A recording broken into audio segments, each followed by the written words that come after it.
ओम श्री परमात्मने नमः। दैनिक संसद में आप सभी का स्वागत है। आज महाराज श्री निंदा और सहनशीलता के विषय में प्रवचन करेंगे। साधन करके साधकों को इस बात की ओर हमेशा ध्यान देना चाहिए कि क्या उनके मौलिक गुण विकसित हुए, क्या वह उदारता आई, क्या क्रोध कम हुआ, क्या द्वेष कम हुआ।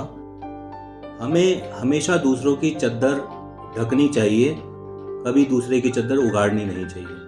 अगर हम पर निंदा, आलोचना, दूसरों की कमियां बताते फिरेंगे तो कहीं ना कहीं हमारे स्वयं के संस्कार भी दृढ़ होते हैं।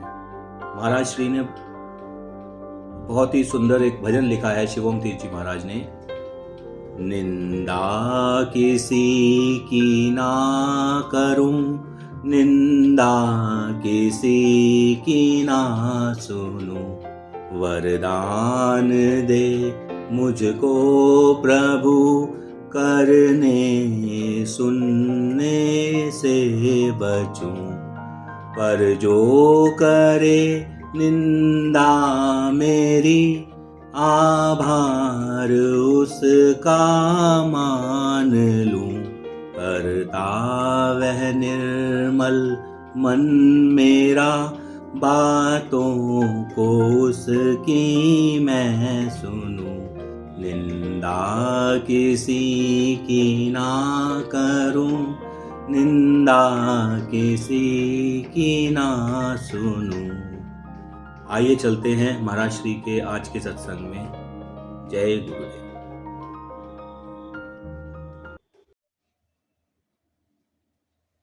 आज बचपन की स्मृतियां ताज़ा हो उठी।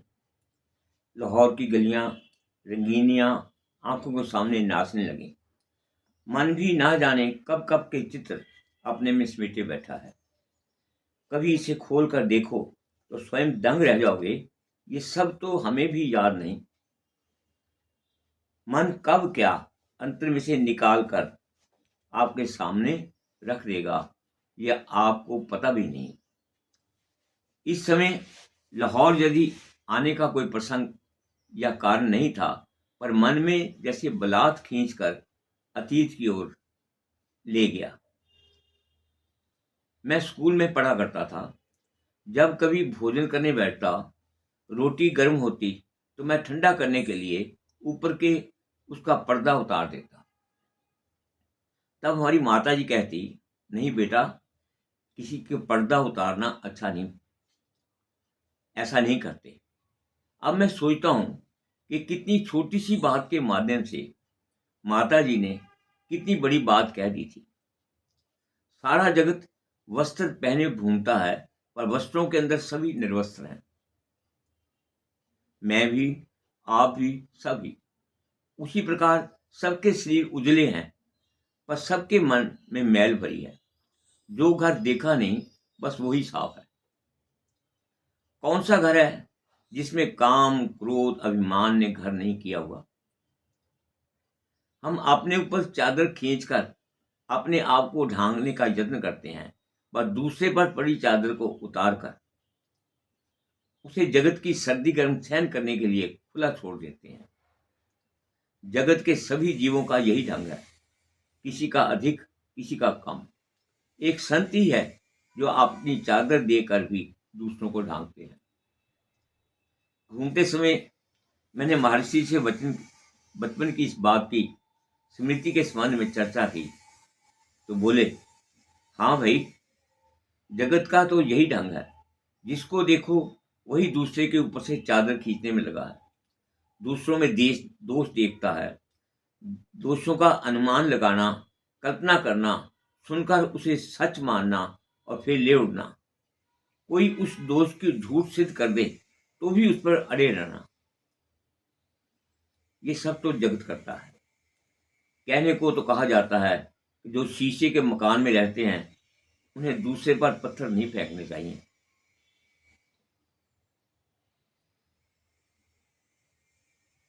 नहीं तो कौन क्रोध मोह अभिमान से छूता है?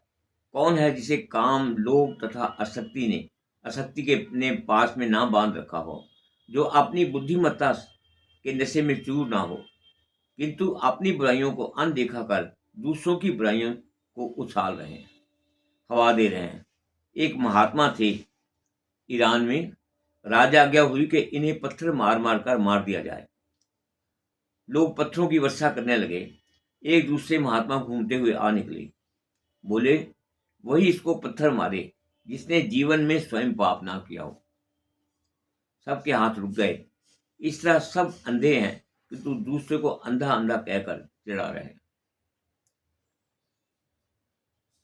ना किसी के पास इतना समय है, ना ही रुचि की सोच कर ठहर कर बात की गहराई में जाएं, बस देखा देखी पत्थर फेंकने में लगे हैं। जो नहीं फेंकते उन्हें मूर्ख कह रहे हैं।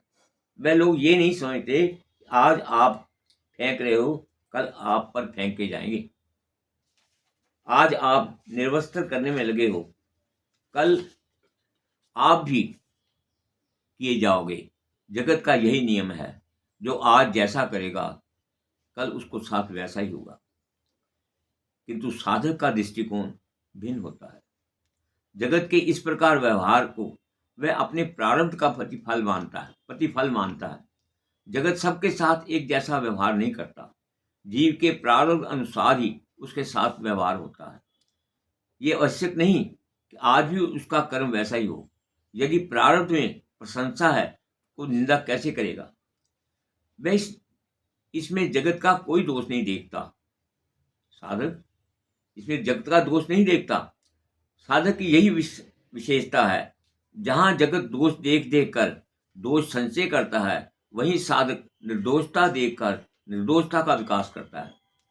इसलिए साधक जगत विकार से विक्षिप्त नहीं होता, जबकि संसारी दुखी हो जाता है।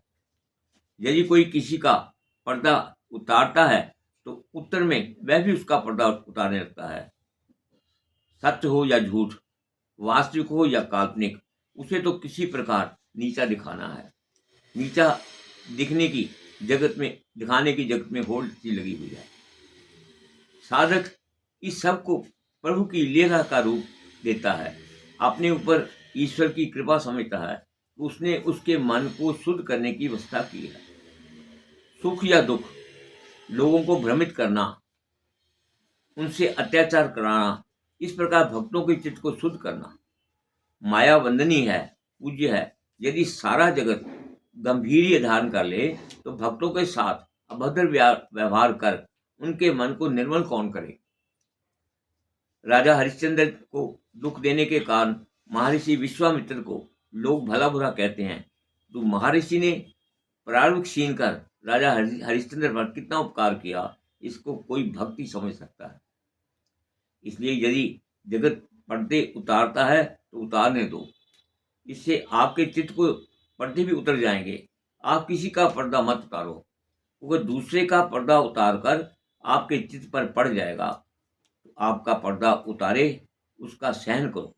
जो आपका पर्दा उतारे उसको सहन करो। कोई भी हो, किसी के प्रति द्वेष मत वालो, क्योंकि आपके चित्त पर द्वेष का पर्दा पड़ जाएगा। सब प्राप्त के खेल हैं, उसे प्रसन्नता भोग कर समाप्त कर लो। इस प्रकार आपके संचित संस्कार खत्म होंगे, चित्त शुद्ध होगा। ओम तत्सत।